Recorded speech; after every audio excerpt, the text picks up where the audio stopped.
potong. Pak Isra, mohon beta pikir gini, dijawab saja, kenapa tidak harus sama? Tidak harus sama semuanya. Tolong dilanjutkan saja, itu pertanyaannya Pak Suma. Tolong dijawab. Oke, tidak harus sama ini. Pertama, karena memang secara ilmu analogia, pada waktu penggunaan kata seperti di antara dua hal atau dua pihak, maka secara logis orang tidak pernah berpikir bahwa itu adalah kesamaan dalam segala hal. Pada waktu ya misalnya orang percaya, orang Kristen disebut sebagai domba. Yesus menyebut sebagai domba-dombaku. Kita tidak bisa mencari segala macam hal yang ada di dalam domba disamakan dengan orang Kristen. Kalau begitu itu domba binatang, orang Kristen bukan binatang. Kan tidak bisa.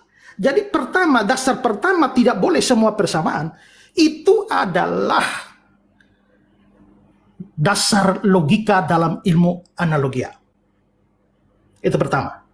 Kedua, konteks harus menunjukkan. Kalau pada waktu dikatakan bahwa seorang nabi seperti Musa, maka konteks itu yang harus menentukan sepertinya dalam hal apa. Tidak bisa tiba-tiba tahu-tahu lari ke pembunuhan lah, lari ke punya ayah ibu lah, lari ke segala macam hal, mengalahkan musuh-musuh lah, perintahkan rebut daerah lah. Tidak bisa. Lihat dari dalam teks konteksnya apa. Nah, sekarang saya akan menunjukkan ya konteksnya ya. Kalau kita lihat pembicaraan tentang nabi yang seperti Musa itu, ya kan langsung di ayat 20 sampai 22 itu kan dia langsung bicara kontras dengan halo? Lanjut. Ya, dengan nabi-nabi palsu di ayat 20 sampai 22. Nah, kalau kita melihat konteks itu, waktu habis. Pak Isra, waktunya habis. Nanti baru saya buktikan konteks ini di. Oke. Itu tadi juga mungkin berpotensi lettering. Beta mau tegur, cuma dia pikir waktu habis, jadi sudah. Ya, mohon dicukupkan. Oke. Ini tanggapan terakhir dari. Terakhirnya Pak. Terakhirnya Pak Suma ya. Maaf. Ini terakhir dari Pak Isra ya. Mohon dibantu Pak Host, ini sudah yang ke-7 atau ke-8 ya Pak Isra? Ini sudah baru yang ke-6. Oh, ke-6. Oh, nah, oke lah. Kalau gitu, 3 kali. Oke, kalau gitu gini. Oke. Untuk yang 2 kali terakhir, beta akan gini, agar teman-teman lebih nyaman. Beta akan memberikan waktu 5 menit, silakan Pak Suma bicara. Setelah itu beta langsung Pak Isra 5 menit bicara terakhir. Yang ke-7 dan ke-8. Oke, kita sepakat ya. Beta tidak potongin, tapi nanti di babak kedua beta ketat lagi kembali. Oke, silakan Pak Suma, mohon difokus pada poinnya terkait dengan analogi dan hal-hal yang Pak Isra sudah sampaikan. Silakan. Iya. Jadi saya hanya berfokus kepada dalil ya, bukan kepada asumsi. Yang pertama, saudara Esra Soru mengatakan bagi Kristen Nabi itu bisa disebut Tuhan. Ini sudah menyalahi dalil. Karena Nabi yang dimaksud di situ tidak sama seperti Tuhan, tapi Nabi yang disebut di situ sama seperti Nabi. Catat itu, Bung. Kemudian, ketika Anda mengatakan tidak sama dengan Kristen, kenapa? Karena Yesus itu memang Tuhan bagi kalian. Kolose 2 nomor 9, Filipi 2 6 sampai 8. Yesus itu Tuhan, bukan Nabi itu. Yesus itu Tuhan bagi Kristen. Nabi hanya dianggap sebagai ya gelar saja. Lalu kemudian ketika saudara mengatakan bahwa tidak harus sama, ya memang harus Anda mempertahankan itu. Kenapa? Karena Yesus tidak sama seperti Musa. Memang harus Anda pertahankan itu, saudara Esra. Nah, sekarang kita lihat Nabi yang sama seperti Musa. Nabi Musa alaihissalam dan juga Nabi Muhammad berjuang menundukkan kemudian segala kekuatan-kekuatan yang menghalangi di misi mereka. Dua-duanya sama dalam hal ini. Mau dengan mujizat apapun, ya itu intinya mereka berdua menundukkan semua musuh-musuh yang ada di depan mereka. Sama. Yesus gimana? Tak bisa. Sebelum kemudian Nabi Musa dilahirkan dan juga Nabi Muhammad SAW dilahirkan, kaumnya dua-duanya penyembah berhala. Yesus gimana? Gimana dengan kaumnya? Apakah nyembah berhala? Tidak. Yesus gugur lagi di situ. Kemudian Nabi Musa alaihissalam, juga Nabi Musa alaihissalam, Nabi Muhammad SAW mengalahkan musuh-musuhnya. Mereka menjadi pemenang. Mereka ikut berperang di tengah-tengah prajuritnya, di tengah-tengah umatnya. Yesus Tak ada di situ, Bung. Yesus tak bisa. Jadi wajar ketika Anda membantah firman Tuhan yang mengatakan, "Kamaukah sama seperti engkau Nabi Musa?" Tapi saudara Esra mengatakan tidak sama. Harus berbeda. Pikirkan itu. Anda harus berjuang, harus tidak sama. Kenapa? Karena memang Nabi Musa dan Yesus itu tidak sama.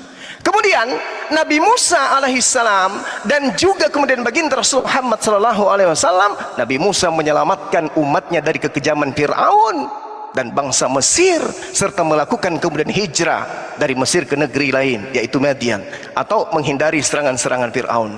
Nah, Nabi Muhammad SAW juga membebaskan kaumnya dari penganiayaan kaum Quraisy. Umatnya dibebaskan dari penganiayaan kaum Quraisy, melakukan hijrah dari Mekah ke Madinah. Yesus ada, Yesus melakukan itu. Jadi dari aspek mana dia mau sama? Nggak akan pernah bisa. Makanya saudara saya, saudara Esra bertahan, harus tidak sama, menyalahi firman Tuhan. Lalu kemudian Nabi Musa alaihissalam dan pengikutnya diutus oleh Nabi Musa untuk kemudian mengirimkan kekuatan merebut Palestina dan Syria. Baginda Rasulullah Muhammad SAW, alhamdulillah, juga memerintahkan kemudian pengikutnya untuk membebaskan tanah Palestina dan juga apa yang menjadi tanah Syria. Itu diajarkan kemudian. Yesus tak bisa dia. Yesus nggak bisa ngapa-ngapain, gugur dia di situ. Makanya sekali lagi saya katakan, seorang pendeta Esra Soru harus membantah firman Tuhan yang mengatakan sama seperti Musa. Maka Nabi itu tidak boleh sama seperti Musa, tidak sama persis dengan Nabi Musa maksudnya. Lalu kemudian Nabi Musa dan Nabi Muhammad sama-sama menerima hukum baru. Yesus tak menerima hukum apa-apa, dia hanya melanjutkan hukum yang datang dari Nabi Musa. Jadi gugur lagi Yesus di sana. Kemudian Nabi Musa alaihissalam dan juga Nabi Muhammad sallallahu alaihi wasallam diterima sebagai pemimpin oleh umatnya secara turun-temurun. Nabi Musa sampai hari ini masih jadi pemimpin. Nabi Muhammad sallallahu alaihi wasallam sampai hari ini masih pemimpin. Yesus pemimpin di mana dia? Jadi banyak hal kesamaan yang mana syarat untuk duduk menjadi sama seperti Musa, ya wajib sama seperti Musa dari hal-hal seperti ini. Ini adalah hal yang fundamental. Sementara berbicara mengenai Yesus, di mana disimpan Yesus itu agar sama seperti Musa? Dari aspek mana? Jasad tidak, kedatangan tidak, kepergian tidak, umat yang ada di sekelilingnya tidak, kitab suci tidak. Lalu apa yang sama? Gak ada yang sama. Makanya Pak Pendeta mungkin bukan malu ya, tapi memang kayaknya tidak ada yang sama seperti Nabi Musa itu. Ya, saya kira begitu ya, saudara Pendeta Esra Soru, karena saudara membahas tentang Ulangan 18, tapi saya sedikit pun tidak bisa melihat ada kesamaan antara Yesus. Terakhir, Nabi Musa menerima tanda kenabian di Gunung Herop, ya, di Tursina. Nabi Muhammad menerima juga di dalam Gua Hira, sama seperti Nabi Musa. Demikian. Oke, baik. Terima kasih Pak Suma. Ini sesi di babak ini yang terakhir Pak Esra. Silakan Pak Esra, ini yang terakhir sebelum kita masuk babak kedua. Silakan. Oke, soal masalah Nabi dan Tuhan tadi. Tujuan saya menggunakan omongan itu bukan apa-apa, karena sebenarnya kalau bicara Nabi kan juga orang Kristen percaya Yesus juga Nabi masalahnya. Matius 21, 10, 11. Ya, orang-orang menyahut inilah Nabi Yesus dari Nazaret di Galilea. Di Lukas 7 ayat 16. Semua orang ketakutan dan memuliakan Allah dan berkata, seorang nabi besar telah muncul di tengah-tengah kita. Yesus sendiri bilang, ya, seorang nabi dihormati di mana-mana kecuali di tempat asalnya sendiri dan di rumahnya. Dan konteksnya karena penolakan kepada dia. Jadi sebenarnya kecuali orang Kristen bilang Yesus adalah Tuhan dan bukan nabi, itu jadi soal. Tapi persoalannya adalah bahwa ada ayat-ayat dan kekristenan percaya bahwa Yesus juga nabi. Maka kalau bicara tentang nabi dalam Ulangan pasal 18 tetap relevan dengan Yesus karena dia nabi. Nah, berikut adalah tadi Suma mengatakan bahwa saya berusaha menolak kesamaan. Saudara semua dengar, apakah saya memang menolak kesamaan? No. Saya menerima kesamaan. Yang saya persoalkan adalah kesamaan dalam hal apa. Tadi saya bicara soal ilmu analogia, tapi kan dia tidak ngomong apa-apa tentang hal itu. Ya, apakah A seperti B itu berarti dalam segala hal? Itu berarti poin saya, bukan saya menolak kesamaan, tapi saya menolak kesamaan dalam segala aspek. Itu berarti saya menerima kesamaan, tapi kesamaan pada aspek-aspek tertentu, dan aspek-aspek tertentu itulah yang harus dibuktikan dari dalam teks. Nah, pada saat semua mengangkat segala macam kesamaan lagi apa segala macam tuh, itu ya kembali lagi diangkat sesuatu yang tadi saya katakan. Dasarnya apa mengangkat seluruh kesamaan itu? Ya. Nah, justru seperti saya bilang, kalau mau mengangkat segala kesamaan, maka kita bertanya, Musa membelah laut, Muhammad pernah belah laut atau tidak? Musa pernah bikin 10 tulah, banyak mujizat. Muhammad pernah bikin 1 mujizat atau tidak? Atau sebanyak Musa atau tidak? Musa pernah bikin korban Paskah, Muhammad ya atau tidak? Dan saya bisa perpanjang segala macam daftar yang Musa bikin dan Muhammad tidak bikin. Makanya saya pertanyakan itu adalah dasar apa itu semua kesamaan, ya. Nah, harus diingat lagi dalam konteks kitab Ulangan, ketika Musa berbicara seperti itu, nanti di ujungnya, ya, di ujungnya ketika Musa sudah mati, ya, lalu muncul teks Ulangan 34 ayat yang ke-10 sampai 12. Seperti Musa yang dikenal Tuhan berhadapan muka, tidak ada lagi nabi yang bangkit dari antara orang Israel. Dalam segala tanda dan mujizat yang dilakukan atas perintah Tuhan di tanah Mesir, terhadap Firaun, terhadap semua pegawainya, dan dalam hal segala perbuatan kekuasaan dan kedahsyatan besar yang dilakukan Musa di depan seluruh orang Israel. Ayat 10-nya berkatakan, seperti Musa, tidak ada yang dikenal di hadapan Tuhan. Tidak ada nabi yang bangkit. Dengan ciri apa? Dengan ciri mujizat.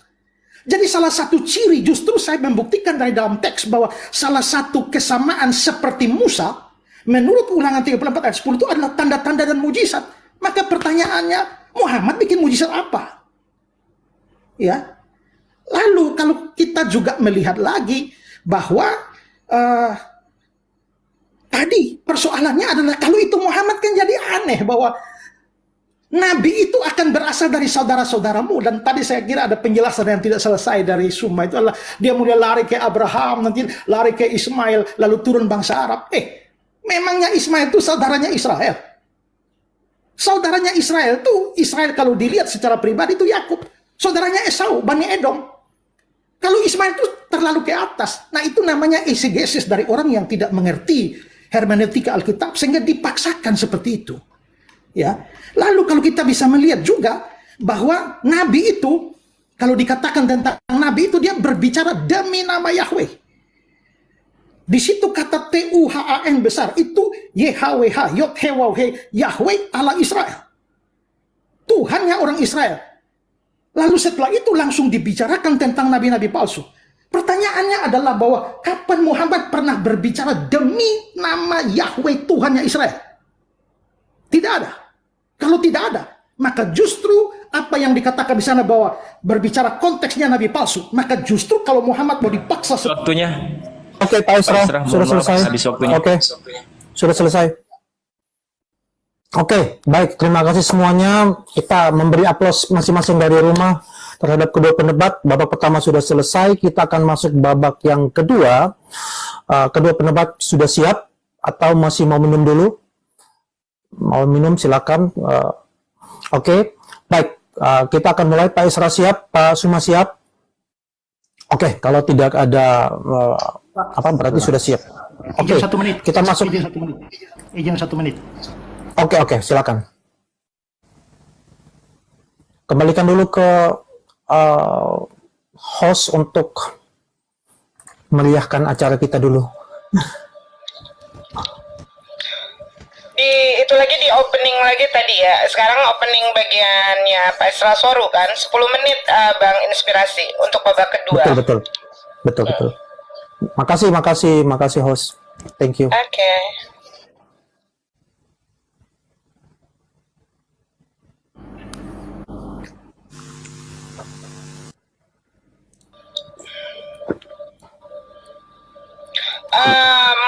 moderator, moderator sebentar. Saya izin waktu nanti untuk diperpanjang di waktu TikTokan aja, Bang. Oke. Oke. Gimana? Silakan dilanjut. Oke.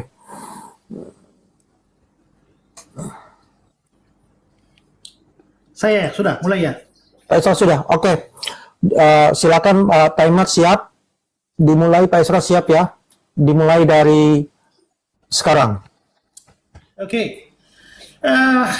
Kita melihat ke dalam teks itu, Ulangan 18 ayat 15. Seorang nabi dari tengah-tengahmu, dari antara saudara-saudaramu. Dan ayat 18. Dari antara saudara mereka.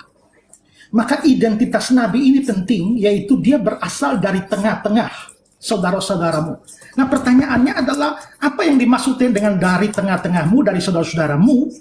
Nah, di sini konteks itu harus menentukan. Nah, saya kira mungkin Sumani tidak terbiasa belajar Alkitab dengan konteks, hanya cuma comot-comot ayat aja. Ini di dalam pasal 18 kitab Ulangan. Ayat 15 ya. Maka kita harus mulai lihat dari ayat 1. Ya. Nah, dikatakan imam-imam orang Lewi dan seluruh suku Lewi janganlah mendapat bagian dalam pusaka mereka bersama-sama orang Israel. Lalu ayat 2, janganlah ia, itu berarti suku Lewi. Di tengah-tengah saudara-saudaranya yaitu suku Israel yang lain. Tuhanlah milik pusakanya yaitu suku Lewi. Seperti yang dijanjikan kepadanya suku Lewi. Inilah hak imam suku Lewi, ayat 3. Ayat 4 juga. Ayat 4, hasil pertama gandummu itu suku Israel yang lain. Dari anggurmu itu suku Israel yang lain, mu di situ. Minyakmu terus itu suku Israel yang lain, itu diberikan kepada suku Lewi. Lalu ayat yang ke-7 saya lompat, menyelenggarakan kebaktian demi nama Tuhan Allahnya suku Lewi sama seperti semua saudaranya suku Lewi. Jadi pertama-tama ayat 1 sampai 8 itu bicara soal suku Lewi, maka saudara-saudaramu itu adalah saudara-saudara dari suku Lewi. Lalu ayat 9 sampai 18 itu mulai nasihat kepada umat Israel secara umum.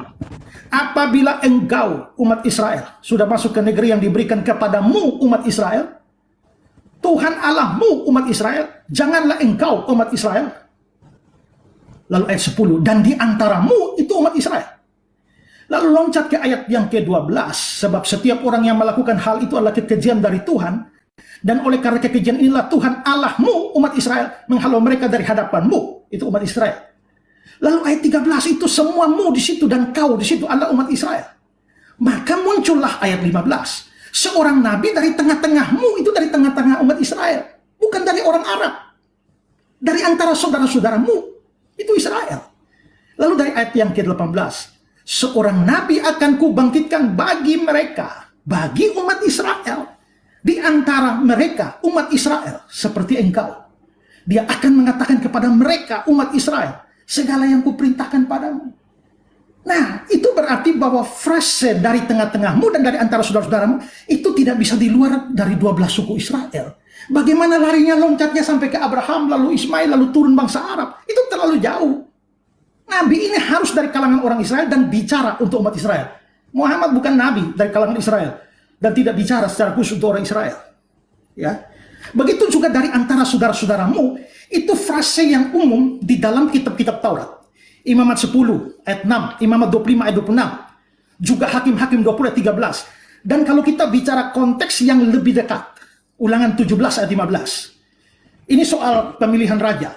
Maka hanyalah raja yang dipilih Tuhan Allahmu yang harus kau angkat atasmu dari tengah-tengah saudaramu. Jadi rajanya itu harus dari tengah-tengah saudaramu. Siapa? Ya nanti kita bisa lihat Benyamin atau Daud, itu kan dari orang Israel. Jadi istilah dari tengah-tengah saudaramu tidak pernah berarti bahwa itu dari luar bangsa Israel. Jadi mustahil Nabi itu Muhammad, karena Muhammad bukan orang di antara Israel. Itu di pinggir Israel atau di luar Israel. Ya. Nah, terus Nabi itu akan berkata-kata demi nama Yahweh. Ya, itu yang tadi dibilang ya. Dia bicara demi namaku. Tapi namaku yang maksud di sana siapa? Ulangan 18 ayat 21. Difirmankan Tuhan besar. Yahweh. Demi nama Yahweh. Ya. Nah, pertanyaannya kapan Muhammad pernah berbicara tentang nama Yahweh, Tuhannya orang Israel? Ketiga, Nabi Nabi itu mengenal dan dikenal Yahweh, mempunyai hubungan yang sangat spesial dengan Yahweh, seperti Musa. Ini yang saya bilang, seperti di situ harus dilihat dari konteks. Nah, kalau kita geser ke belakang Ulangan 34, seperti Musa yang dikenal Tuhan berhadapan muka dengan muka. Nah, frase dikenal Tuhan berhadapan muka dengan muka itu menunjukkan tingkat kekaripan yang sedemikian rupa dengan Nabi itu dengan Yahweh. Pertanyaannya adalah, apakah Muhammad mempunyai hubungan yang spesial dengan Yahweh, Tuhannya orang Israel? Dan dari konteks Ulangan 18, Nabi itu harus menjadi perantara antara umat Allah dengan umatnya Israel. Karena ayat 15, seorang Nabi akan dibangkitkan bagimu, tapi Nabi seperti engkau tuh dalam hal apa? Tidak bisa dalam segala hal yang diambil semua dengan segala macam dari ujung dunia. Ayat 16 itu jadi kuncinya. Tepat seperti yang kamu minta dahulu kepada Tuhan Allahmu di Gunung Horeb pada hari perkumpulan dengan berkata, tidak mau aku mendengar suara Tuhan Allahku, dan api yang besar ini tidak mau melihatnya lagi, supaya jangan aku mati.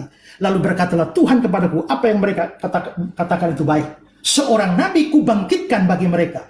Berarti nabi itu, ini kan orang Israel takut ketemu Tuhan di Gunung Horeb, lalu minta supaya jangan Tuhan ngomong langsung. Ada perantaranya, yaitu Musa. Maka janji tentang nabi itu akan nabi yang akan berfungsi sebagai perantara antara Tuhan dan umatnya Israel. Jadi kesamaan itu adalah kesamaan dalam keperantaraan itu. Itu konteksnya, jadi tidak bisa diambil segala macam jurusan. Pertanyaannya, kapan Muhammad dikatakan sebagai perantara antara Allah, Yahweh, dan umat Israel? Masih dalam hal yang sama yang seperti saya singgung tadi, seperti Musa. Lalu ayat 11-nya, dalam segala hal tanda dan mujizat yang dilakukan. Maka pertanyaannya, kapan Muhammad pernah bikin mujizat? Dan kalau dia pernah bikin mujizat, apakah mujizat itu di depan orang Israel? Dan apakah mujizat itu sebanyak yang dilakukan Musa? Maka kesimpulan itu saya itu adalah bahwa pasti bukan Muhammad yang dijanjikan di sana. Muhammad tidak memenuhi persyaratan sebagai nabi istimewa itu. Karena itu penafsiran yang mengatakan bahwa Musa menubuatkan datangnya Muhammad itu penafsiran yang sifatnya eisegesis. Eisegesis itu adalah memasukkan konsep ke dalam teks, padahal teks tidak mengatakan itu. Itu menunjukkan kebutaan dalam hermeneutik Alkitab. Saya percaya, Nabi itu adalah Yesus. Karena apa? Seperti saya tunjukkan tadi, ayat-ayat itu sudah menunjukkan bahwa Yesus memang adalah Nabi. Jadi bahwa orang Kristen percaya dia Tuhan, kita tidak punya kendala dengan dia adalah Nabi. Karena memang dia juga adalah Nabi. Dan Yesus memenuhi ciri dari Nabi itu. Karena apa? Cirinya dia berasal dari kalangan Israel. Dan Ibrani 7 ayat 14 itu mengatakan Tuhan kita berasal dari suku Yehuda. Di Wahyu 5 ayat 5 dikatakan dia singa dari suku Yehuda. Berarti dia ada dari tengah-tengah Israel. Dalam poin ini saja, Yesus masuk dari kalangan Israel. Muhammad lewat, keluar. Yesus berbicara atas nama Yahweh, Tuhannya orang Israel. Aku menaruh firmanku dalam mulutnya. Dia akan mengatakan kepada mereka segala yang kuperintahkan kepadanya. Dan bukankah Yesus juga mengatakan bahwa Yohanes 12 ayat 49, Bapa yang mengutus aku, dialah yang memerintahkan aku untuk mengatakan apa yang harus aku katakan dan aku sampaikan. Yohanes 3:32, dia memberi kesaksian tentang apa yang dilihatnya dan yang didengarnya. Yohanes 5 ayat 30, aku tidak menuruti kehendakku sendiri, melainkan kehendak dia yang mengutus aku.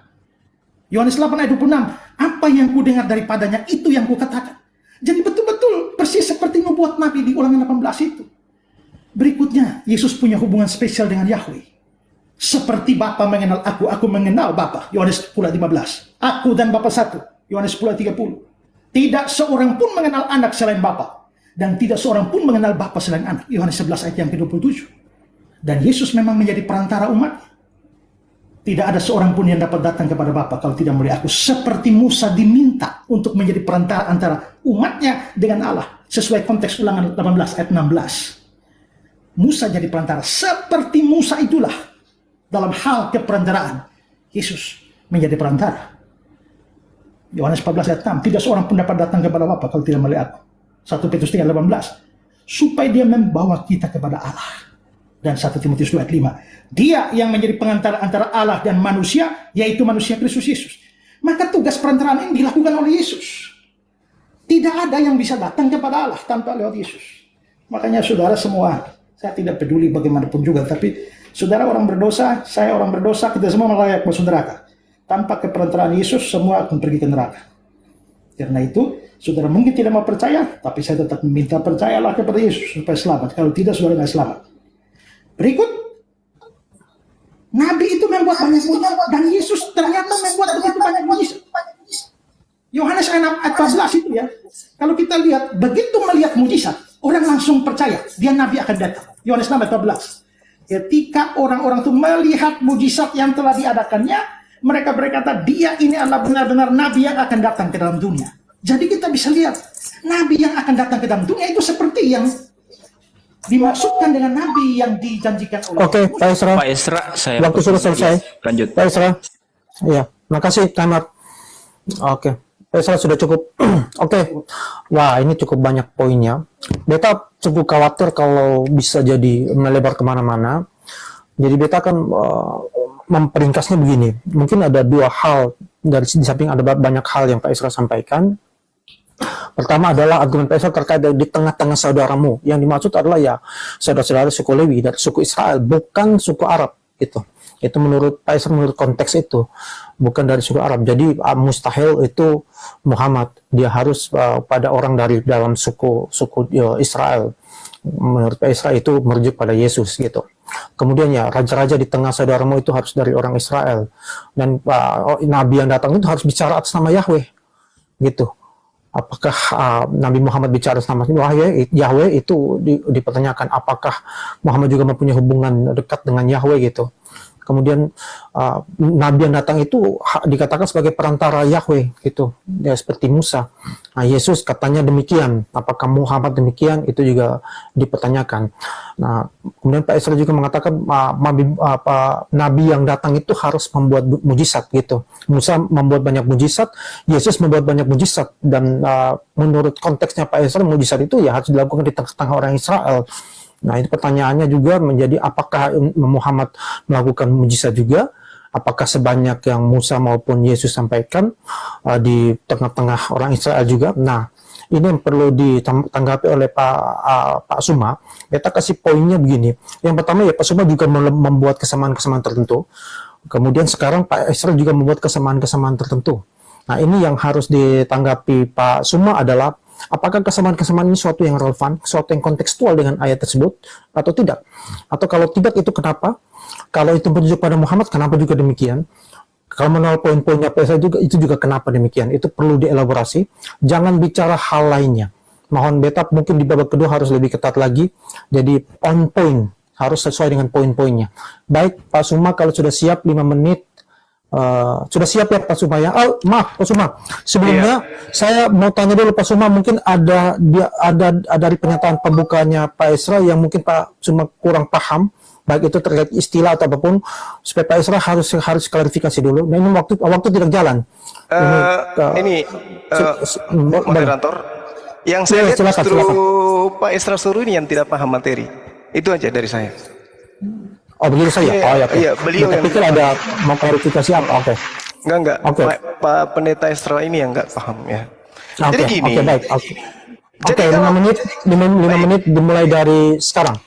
Iya, jadi gini, Saudara Esra, Anda itu terlalu muluk-muluk menyampaikan tentang Yesus. Tapi endingnya Yesus itu Tuhan, Musa bukan Tuhan. Yesus tidak diterima oleh Bani Israel, Musa diterima. Yesus mau kemana dia pergi? Nabi ini untuk Bani Israel. Rasulullah Muhammad sallallahu alaihi wasallam diterangkan dalam Al-Quran, ya ahlal kitab, wahai Bani Israel, ahli kitab, bukan bahlul kitab, tapi ahli kitab.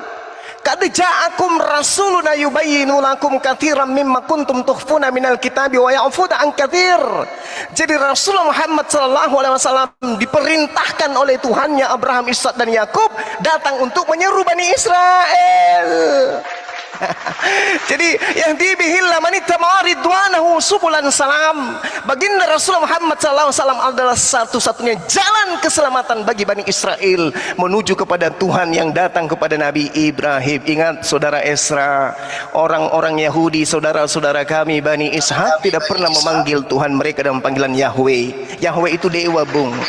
Itu yang Anda harus pelajari. Lalu kemudian tolong di mute. Ya, tolong di-mute. Jadi ketika berbicara mengenai di tengah-tengah saudara-saudaramu, Bung, Yesus nggak bisa sampai ke sana, Bung. Kalau saudara yang Anda maksud di sini adalah Bani Israel, dalam hal ini Lewi atau dari Benyamin atau dari siapapun dari Bani Yakub, keliru ente, Bung. Kenapa? Yesus tak bisa manjat tembok. Kok bisa kayak gitu, Bang? Yes, karena di dalam Ulangan 34 nomor 10 diterangkan, seperti Musa yang dikenal Tuhan dengan berhadapan muka, tidak ada lagi nabi yang bangkit di antara orang Israel. Yesus nangis dong. Yesus tidak bisa, karena Tuhan sudah menuliskan kemudian, menjadikan sebuah pernyataan yang sangat jelas dalam kitabnya orang Yahudi. Ulangan 34 nomor 10, sebelum Yesus itu dilahirkan di atas muka bumi, Tuhan sudah mengatakan, tidak akan ada lagi nabi yang sama seperti Musa dari Bani Israel. Yesus kemana dong? Yesus kemana dong? Jadi saudara-saudara yang dimaksud di situ adalah saudara dari Bani Israel. Saudara dari Bani Israel itu adalah Bani Ismail. Makanya Yesus mengatakan di dalam kitab saudara, Yesus nih yang berkata, bukan saya. Apa kata Yesus? Belum pernahkah engkau berkata, membaca dalam sebuah kitab, batu yang dibuang oleh tukang bangunan telah menjadi batu penjuru? Hal itu dari pihak Tuhan terjadi, suatu perbuatan ajaib di mata kita. Sebab itu aku berkata kepadamu, bahwa kerajaan Elohim akan diambil daripadamu Israel, dan akan diberikan kepada suatu bangsa yang akan menghasilkan buah kerajaan itu. Sekarang siapa yang menggenapi nubuatan kerajaan yang datang kepada Bani Israel yang diterangkan oleh Tuhan kepada Bani Israel ini? Diambil. Bangsa Amerika nggak mungkin, bangsa Cina nggak mungkin, bangsa Indonesia nggak mungkin, bangsa Belanda nggak mungkin. Itu hanya diberikan kepada bangsa Arab, bangsa keturunan dari Nabi Ismail. Catat itu, Bung. Yesus tidak akan pernah bisa lolos. Ulangan 34 nomor 10. Saya bacakan lagi pelan-pelan. Seperti Musa yang dikenal Tuhan dengan berhadapan muka, tidak ada lagi nabi yang bangkit di antara orang Israel. Tidak ada lagi. Tidak, dalam bahasa Ibrani kan Anda tahu sendiri, tidak ada lagi berarti berulang diri Tuhan mengatakan Yesus tidak bisa duduk di situ. Karena tidak ada lagi nabi yang sama seperti Musa. Berarti Ulangan 18 nomor 18 harus nabi yang ada di luar Nabi Musa, Bani Israel, atau jangan-jangan nabi ini adalah nabi yang benar-benar hidup di antara Nabi Musa dengan kemudian sebelum Yesus, benar-benar dari tengah-tengah Bani Israel, tapi bukan Yesus. Mungkin dia Yosua bin Nun, bisa jadi. Mungkin dia adalah Hezekia, bisa jadi. Mungkin juga dia adalah orang yang sama seperti Musa, tapi tidak tercatat di dalam kitab kalian. Karena kenapa? Kalau Yesus tak bisa dia seperti Musa yang dikenal Tuhan dengan berhadapan muka, tidak ada lagi nabi yang bangkit di antara orang Israel. Berarti demikian bukan Yesus. Siapa dia? Entah siapa. Kalau itu bukan Rasulullah Muhammad SAW juga tidak apa. Tapi yang pasti, apa yang saya uraikan, bahwa Rasulullah Muhammad SAW dengan mukjizatnya kemudian dia mampu menundukkan kemudian Jazirah Arab. Yesus tidak bisa. Nah, ini yang perlu saudara paham. Demikian. Moderator, tolong dijelaskan ulang. Tolong dijelaskan ulang regulasi pertama tadi itu 10 menit dengan 5 menit biar viewers di bawah dapat edukasi. Terima kasih. Oh iya, maaf. Untuk teman-teman, itu 10 menit itu di pernyataan pembuka, tapi di bagian sanggahan saling balas itu 5 menit saja. Gitu. Makasih sudah diingatkan. Oke. Itu poinnya Pak Suma. Beta catat ada 3 Pak Esra. Mungkin yang pertama Pak Esra terkait dengan saudara-saudara itu, yang Pak Esra sampaikan itu menurut Pak Suma bukan demikian, tapi yang saudara Bani Israel itu adalah Bani Ismail, itu menurut Pak Suma. Walaupun mungkin dibutuhkan nanti ke depan bisa dielaborasi lebih jauh, jadi Pak Esra tolong elaborasi lagi lebih jauh terkait hal ini. agar nanti Pak Suma juga bisa mengelaborasinya. Yang kedua, menurut Pak Suma dulu dari konteks ayat ini tidak ada lagi nabi yang bangkit dari antara orang Israel. Nah, kalau tidak ada, maka tidak mungkin lagi ada Israel. Itu Yesus. Yesus kan dari Israel. Masa bangkit lagi dari Israel kan? Ayat itu mengatakan sudah tidak ada lagi. Yang ketiga, yang ketiga apa ya Pak Suma ya? Tadi beta yang terakhir itu apa ya? Saya sedikit lupa. Pak Suma mohon dibantu. Yang ketiga terakhir itu, yang tadi poin terakhir itu Pak Suma punya. Itu ada poin yang terakhir itu Pak Suma. Ya, poin terakhirnya saya katakan bahwa Yesus tidak bisa duduk di situ karena dia berasal dari tengah-tengah Bani Israel. Baginda Rasul Muhammad SAW menundukkan kerajaan Jazirah Arab. Nabi Musa juga demikian. Oke. Yang ketiga itu Pak Esra, mungkin Pak Esra tidak perlu repot-repot untuk mempertanyakan yang dibuat itu adalah Muhammad atau bukan, karena Pak Suma juga tidak mewajibkan demikian, tidak apa-apa. Jadi dengan membahas bukan Muhammad itu adalah red herring. Beta langsung ingatkan ini Pak Esra, supaya Pak Esra tidak perlu membahas itu. Jadi kalau Pak Esra membahas mungkin beta akan langsung potong. Jadi silakan Pak Esra, 5 menit dimulai dari sekarang.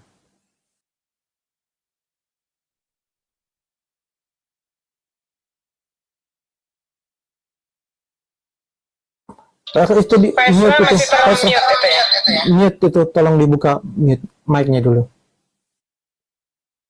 Ya, jadi sebenarnya melihat pembicaraan ini agak panjang dan banyak hal yang bisa ditanggapi hanya karena waktu yang 5 menit dan moderator merinci beberapa poin, jadi saya hanya fokus ke situ saja. Pertama itu adalah saudara di antara saudara-saudaramu.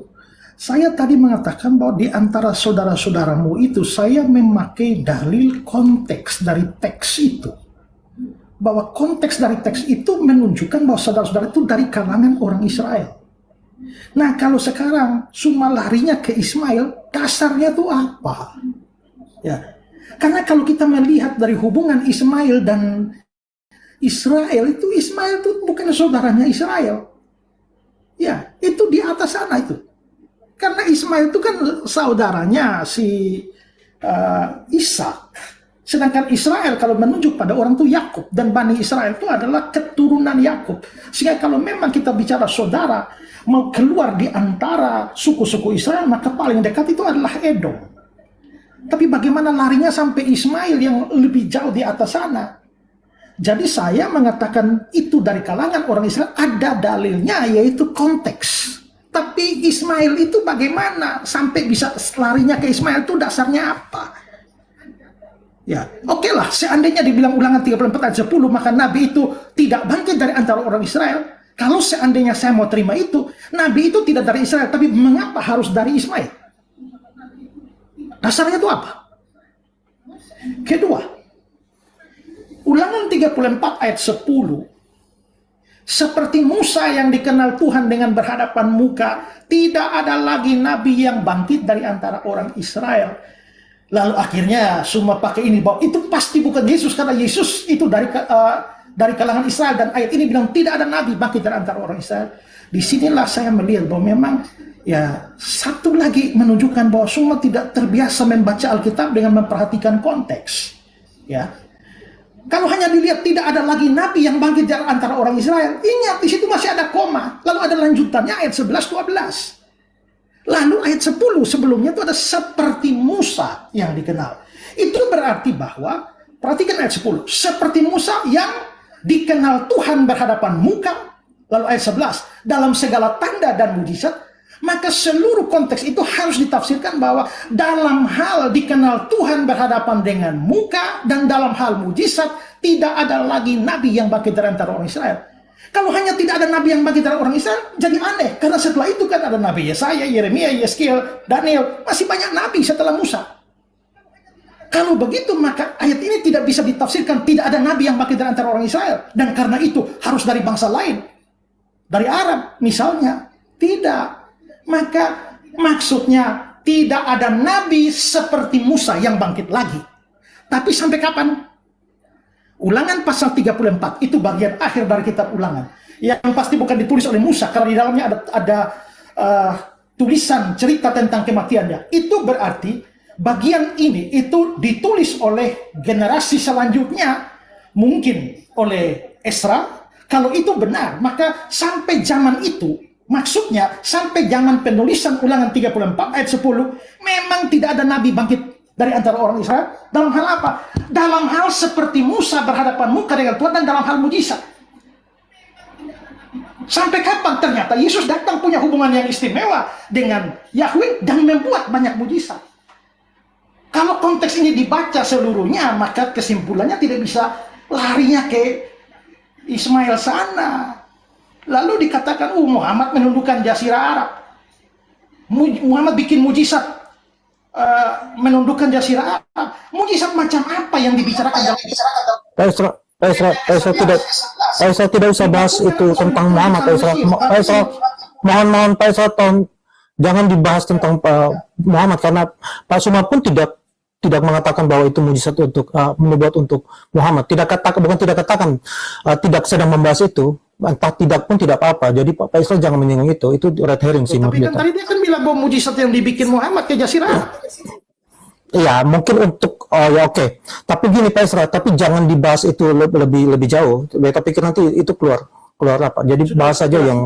Kalau begitu saya nggak bahas yang ketiga, itu yang kedua tadi. Iya. Dasar apa saudara-saudara itu lari ke Ismail? Kalau saya bilang itu ada dasarnya, yaitu konteks. Lalu Ulangan 34:10 problem konteks juga. Jelaskan itu. Masih ada waktu Pak Isra, sudah cukup? Cukup. Oke, baik. Terima kasih Pak Suma. Jadi menurut Pak Isra itu bicara tentang saudara-saudara itu konteksnya demikian yang Pak Isra sudah ceritakan. Konteksnya itu dari kalangan orang Israel, konteks ayat tersebut. Maka Pak Isra mempertanyakan apa dasarnya merujuk pada Bani Israel, Ismail? Apa dasarnya di konteks itu, bagian mana yang mengatakan demikian? Kemudian yang kedua, kalau tidak harus Israel, bukan yang kedua ya, itu menunjukkan kalau tidak harus Israel juga, kenapa juga harus Bani Ismail gitu? Itu masih berkaitan yang pertama. Yang kedua, Pak Suna mengatakan tidak ada nabi dari Bani Israel. Tapi Pak Suma, menurut Pak Isra, Pak Suma tidak membaca lengkap ayatnya. Di ayat sebelumnya jelas mengatakan bahwa akan membangkitkan seorang nabi. Nah, berarti akan ada, bukan tidak ada gitu. Jadi Pak Suma, mungkin beta di sekitar seputaran ini saja supaya kita jangan melebar kemana-mana. Jadi Pak Suma boleh, karena waktu juga cuma 5 menit, jadi Pak Suma boleh sampaikan tanggapan Pak Suma terkait poin-poin yang sudah kita angkat. Silakan 5 menit dimulai dari sekarang. Jadi ketika berbicara mengenai Ulangan 34, sekali lagi saya katakan, Yesus tidak bisa di sini, dia nggak bisa lolos, dan itu nggak ada bantahan sama sekali. Lalu kemudian saudara mengatakan, mengapa harus dari Ismail? Karena hanya dari kalangan Ismail kemudian ada sebuah kitab yang isinya semuanya firman Tuhan yang keluar dari mulut seorang nabi, yaitu Nabi Muhammad SAW. Anda boleh tidak mengatakan itu bukan beliau. Makanya saya katakan, saya tidak merujuk kepada Ulangan untuk menabikan Nabi Muhammad. Tidak. Nabi kami sudah jelas teruji bahwa seluruh yang keluar dari mulutnya dibukukan menjadi kitabullah, yaitu Al-Quranul Karim. Mulai dari ayat pertama sampai ayat terakhir, semua adalah firman yang ditaruh di mulut baginda Rasulullah Muhammad SAW. Sekarang kalau Yesus, mana firman yang ditaruh di mulutnya? Ada? Mana? Apa? Di mana? Firman itu yang terkumpul di mulut Yesus itu mana? Tak ada. Jadi kalau saudara mengatakan kemudian itu Yesus, pertanggungjawabkan mana firman-firman yang Tuhan taruh di mulut Yesus. Tunjukkan ke saya sekarang. Ada? Tidak ada. Kalau Nabi Musa kemudian menerima firman dari Tuhannya, lantas hari ini kemudian Anda mengatakan Ulangan 34 ini bukan dituliskan oleh Nabi Musa, berarti Al-Quran lebih benar. Berarti firman Tuhan yang ditaruh di mulut baginda Rasul Muhammad SAW yang mengatakan bahwa ahli kitab telah mencampur adukkan firman Tuhan dengan yang bukan firman Tuhan. Dan saudara Esra sudah mengakui Ulangan 34 bukan dituliskan atau bukan wahyu yang datang kepada Nabi Musa alaihissalam. Terjawab itu. Kemudian kenapa harus Nabi Ismail? Karena Nabi Ismail juga dijanjikan oleh Allah bahwa dalam keturunannya akan datang kemudian raja-raja, di mana Nabi Musa menjelaskan kemudian bahwasanya Nabi yang sama seperti Musa ini mengawali pernyataan firman-Nya dengan nama Allah. Kemudian saudara Esra mengatakan, apa hubungannya? Tuhannya Bani Israel, Rabbus samawati wal ard. Tuhannya Nabi Muhammad SAW, Rabbus samawati wal ard. Hanya ada satu Tuhan. Makanya orang Yahudi hari ini kalau menerjemahkan kemudian kitab Torahnya mereka ke dalam bahasa Arab, Tuhan Hasem, mereka terjemahkan dengan kata Allah. Itu yang perlu Anda catat. Karena di dalam Kejadian 17:8, wahai Abraham, aku akan mengangkat sebuah perjanjian kekal untukmu, untuk anak-anakmu, untuk keturunanmu secara turun-temurun, bahwa aku akan menjadi Tuhan mereka, Tuhan dari Nabi Ismail, Tuhan dari Nabi Ishak, keturunannya secara turun-temurun. Jadi jangan Anda mengatakan Tuhan lain. Justru Kristen ini yang Tuhan lain, yaitu Yesus. Jadi ketika Anda berbicara kemudian tentang kenapa harus Nabi Ismail, karena hanya dari keturunan Nabi Ismail lah kemudian suara Tuhannya Abraham, Ishak dan Yakub itu berkumandang ke seluruh penjuru bumi. Di dalam Kejadian 49 nomor 10, tongkat kerajaan dan pemerintahan tidak akan berpindah dari Yehuda sebelum dia yang berhak itu datang. Dia ini siapa? Dia ini siapa? Yang menaklukkan hukum-hukum kepada bangsa-bangsa. Siapa yang menaklukkan hukum-hukum kepada bangsa-bangsa? Orang Yahudi? Tak mungkin. Adakah Yesus menaklukkan hukum kepada bangsa-bangsa? Tak mungkin. Adakah Yesus menaklukkan hukum kepada orang Roma? Tidak. Adakah Yesus kemudian kepada orang Belanda? Tidak. Tapi baginda Rasulullah Muhammad SAW jelas dia diutus oleh Allah, wa ma arsalnaka illa rahmatan lil alamin. Rasulullah Muhammad SAW diutus, wa ma arsalnaka illa kaffatan linnas basyira wan nadhira walakinna aktsaran nasi la ya'lamun. Kami utus engkau wahai Nabi Muhammad tiada melainkan kepada seluruh umat manusia sebagai pembawa kabar gembira dan sebagai pembawa peringatan, meskipun kebanyakan manusia tidak mengetahui. Jadi Rasulullah diutus untuk menaklukkan hukum-hukum kepada seluruh umat manusia. Yesus, tunjukkan dalilnya, aku diutus kepada seluruh umat manusia. Tidak akan tulis di dalam Kejadian 49 nomor 10 dan Yesaya 60. Di situ jelas bahwa dari keturunan Khedar, keturunan Nebayot akan menaklukkan hukum-hukum kepada seluruh bangsa-bangsa. Yesus, aku diutus hanya kepada domba yang sesat dari umat Israel. Ya, baik. Silakan. Baik. Terima kasih Pak Suma. Jadi Pak Esra, nampaknya argumen Pak Esra itu berusaha dibantah dengan Pak Suma mengatakan bahwa kenapa harus Bani Israel? Karena hanya dari Nabi Muhammad lah keluar kitab, dari mulutnya Nabi Muhammad ada kitab gitu. Jadi akhirnya ya di sanggahan yang keempat ini akhirnya keluarlah kesimpulannya Pak Suma bahwa Nabi Muhammad yang dinubuatkan gitu. Dari sebelumnya masih abu-abu. Jadi saya pikir ini sudah menjadi relevan kalau misalnya Pak Esra mau langsung membantah kalau itu adalah bukan pada Nabi Muhammad gitu. Kemudian yaitu firmannya, mana firman yang ditaruh di mulut Yesus menurut Pak Suma. Jadi Pak Esra perlu menjawab ini gitu. Jadi konteks yang Pak Esra minta itu, konteks ayat terkait ulang itu, nampaknya Pak Suma itu mendasarinya pada konteks Al-Quran. Jadi bukan soal dari ayat ulangan itu. Kira-kira demikian. Baik, silakan Pak Esra 5 menit dimulai dari sekarang.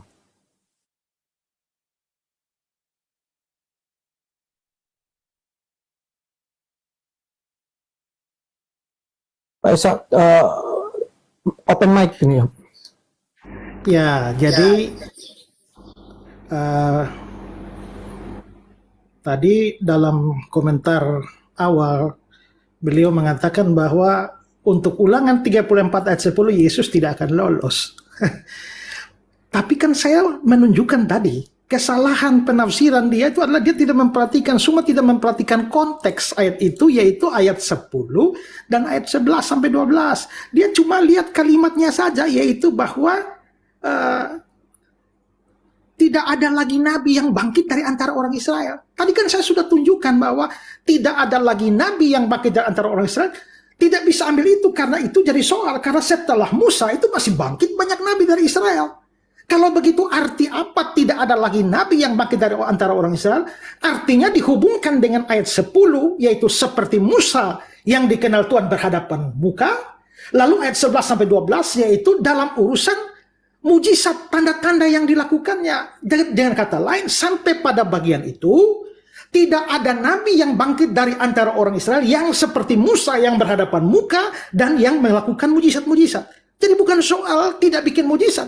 Nanti kan kita bisa lihat, Yesus bikin mujizat lebih banyak dari Musa. Justru Muhammad yang tidak pernah ada mujizatnya.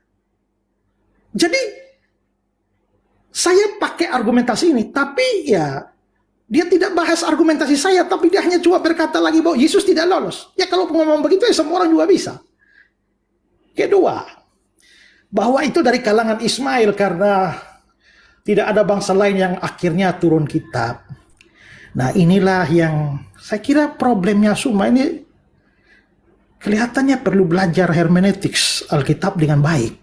Karena saya kasih tahu ya, ada di dalam hermeneutics Alkitab itu ada dua istilah yang mirip, yaitu eksegesis dan eisegesis. Eksegesis itu narik keluar. Sebuah pemahaman itu ditarik keluar dari teks, baru diartikan. Tapi eisegesis itu kita memasukkan sesuatu ke dalam teks. Kita sudah mempunyai peranggapan lalu memaksakan teks untuk cocok dengan pandangan kita. Waktu saya mengatakan bahwa nabi yang datang itu dari antara orang Israel, saya tunjukkan dari konteksnya, dari dalam teks konteksnya mulai dari ayat 1 bahkan. Sehingga bahkan juga di seluruh kitab ulangan, bahwa frase semacam itu tidak bisa diartikan di luar Israel. Nah, tapi kalau ketika semua mengatakan bahwa, kenapa Ismail? Karena di antara semua bangsa itu hanya Ismail yang datang. Berarti dia melompat keluar dari teks, mengambil sesuatu dari luar lalu memaksakan masuk ke sana. Itu eisegesis dan itu haram di dalam hermeneutics Alkitab. Makanya saya bilang belajar hermeneutik dengan bagus. Kalau tidak jadi tafsirnya comot-comot ayat sesukanya. Ya. Lalu kalau ditanya, di mana firman ditaruh di mulutnya? Ya Yesus ngajar selama 3 tahun itu apa? Kan firman. Kalau Anda memikirkan firman hanya sebatas pada kitab, nah itu jadi soal. Tapi firman ditaruh di mulutnya artinya waktu dia datang ke dalam dunia, dia mengeluarkan perintah-perintah atau firman Tuhan yang disampaikan melalui mulutnya. Selama di 3 tahun dia bikin apa? Dia memberitakan firman kan? Dia ngajar selama 3 tahun itu. Ya.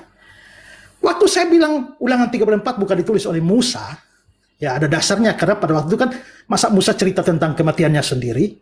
Lalu kalau itu dikatakan, saya mengakui bahwa ulangan 34 bukan wahyu, bukan firman. Lah, yang saya bilang itu bukan ditulis oleh Musa, tapi bukan wahyu. Memangnya firman hanya bisa ditulis oleh Musa? Lalu kalau dikatakan Nabi Ismail kepadanya dijanjikan akan datang raja-raja. Ya kan yang dia dijanjikan datang raja-raja, bukan Nabi. Yang dibicarakan di sini kan Nabi, bukan raja.